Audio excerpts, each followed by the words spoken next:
লক্ষ টাকা ইনকাম করবেন? যদি না ভেবে থাকেন তাহলে এখন থেকে স্বপ্ন দেখা শুরু করেন, কারণ আমরা আজকে যে ভিডিওটি নিয়ে চলে এসেছি সেই ভিডিওটি আপনি সম্পূর্ণ দেখলে এখন থেকে প্রতি মাসে লক্ষ টাকা আপনিও ঘরে বসে ইনকাম করতে পারবেন। তাই কথা না বাড়িয়ে চলুন শুরু করা যাক। এর জন্য প্রথমে যে কোনো ব্রাউজারে চলে যাব আর ওয়ানএক্সপেট অ্যাপ্লিকেশন ডাউনলোড করব, কারণ আজ আমরা ওয়ানএক্সপেট একটি ভেরিফাইড অ্যাকাউন্ট ক্রিয়েট করব।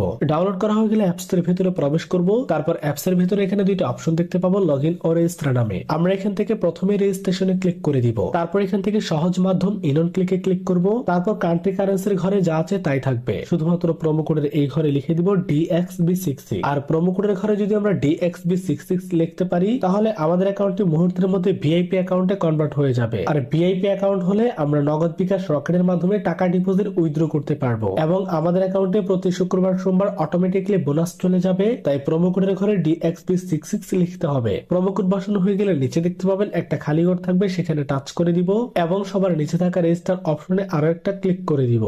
আমাদেরকে ইউজার নেম ও পাসওয়ার্ড দেওয়া হবে। আমরা এই ইউজার নেম এবং পাসওয়ার্ড ভালো কোথাও সংরক্ষণ করে রাখবো, কারণ এই অ্যাকাউন্টের মূল ভিত্তি হচ্ছে ইউজার নেম ও পাসওয়ার্ড। তাই এটিকে আমরা একটি স্ক্রিনশট দিয়ে নিলাম। স্ক্রিনশট দেওয়া হয়ে গেলে নিচে দেখতে পাবেন নেক্সট অপশন থাকবে, আমরা এই নেক্সটে ক্লিক করে দিব। অ্যাকাউন্ট ভেরিফিকেশন করার জন্য আমরা এখানে মেনুতে ক্লিক করে দিব, তারপর এমন ইন্টারফেস আসবে। এখানে উপরে দেখতে পাচ্ছেন পার্সোনাল প্রোফাইল বলে অপশন রয়েছে, আমরা সেখানে ক্লিক করে দিব। ক্লিক করে দেওয়ার সাথে সাথে আমাদের সামনে ঠিক এমন একটা ইন্টারফেস চলে আসবে।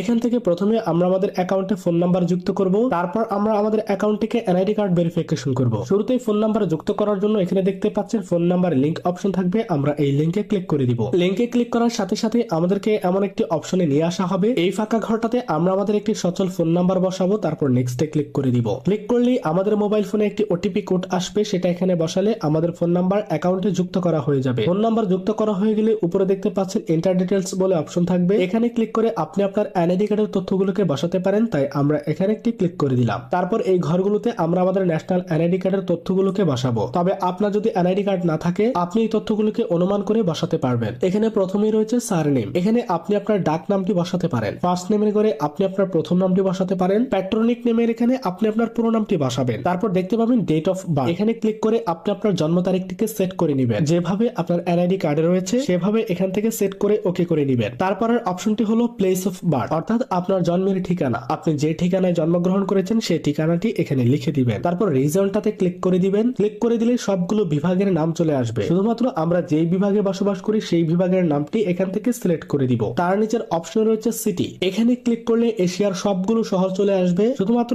আপনি যে শহরে বসবাস করেন একমাত্র সেই শহরটিকে সিলেক্ট করে নেবেন। রেসিডেন্স অ্যাড্রেস অর্থ হচ্ছে জেলা, অর্থাৎ আমরা যে জেলায় জন্মগ্রহণ করেছি অথবা আমাদের ন্যাশনাল এনআইডি কার্ডে যে জেলার নামটি রয়েছে সেটি বসাবো। ডকুমেন্ট টাইপে ক্লিক করলে 4-5টা অপশন আসবে, এখান থেকে আমরা ন্যাশনাল এনআইডি কার্ড সিলেক্ট করব। সিরিজে ক্লিক করে আমরা 01 বসিয়ে দিব। ডকুমেন্ট নাম্বার এখানে আমরা আমাদের ন্যাশনাল এনআইডি কার্ডে যে নম্বরটি রয়েছে সেটি দেখে দেখে এখানে টাইপ করে দিব। যদি আমাদের এনআইডি কার্ড না থাকে ফোন নাম্বারটি এখানে লিখে দিব। তার নিচের অপশনে রয়েছে ডেট অফ ইস্যু, এই ইস্যু ডেটটি আপনার এনআইডি কার্ডের পেছনে থাকবে, সেটি দেখে দেখে এখানে বসিয়ে দিবেন। ইস্যুড বাই এর ঘরে ক্লিক করে বাংলাদেশ গভর্নমেন্ট লিখবেন। যদি ইস্যুড বাই এর ঘরে আপনি বাংলাদেশ গভর্নমেন্ট লিখে দেন তাহলে এখানে আপনার তথ্যগুলো বসানো শেষ হয়ে যাবে। তথ্য বসানো শেষ হয়ে গেলে আরো একবার মিলিয়ে নেবেন। সবকিছু সঠিকভাবে থাকলে নিচে সেভ অপশনে ক্লিক করে দিবেন। সেভে ক্লিক করার কিছুক্ষণ পরে দেখতে পাচ্ছেন নোটিফিকেশন চলে এসেছে আমাদের অ্যাকাউন্ট ভেরিফিকেশন সাকসেসফুল। আমাদের অ্যাকাউন্ট ভেরিফিকেশন সাকসেসফুল হলে আমরা আমাদের অ্যাকাউন্টে টাকা ডিপোজিট করব। এই জন্য উপরে দেখতে পাচ্ছেন ডিপোজিট বলে একটি অপশন রয়েছে, আমরা সেই ডিপোজিটে ক্লিক করে দিব। ক্লিক করার সাথে সাথে আমাদের সামনে মোবাইল ব্যাংকিং গুলো চলে আসবে। এখানে থাকবে বিকাশ, নগদ, রকেট সহ আরো অন্যান্য মোবাইল ব্যাংকিং।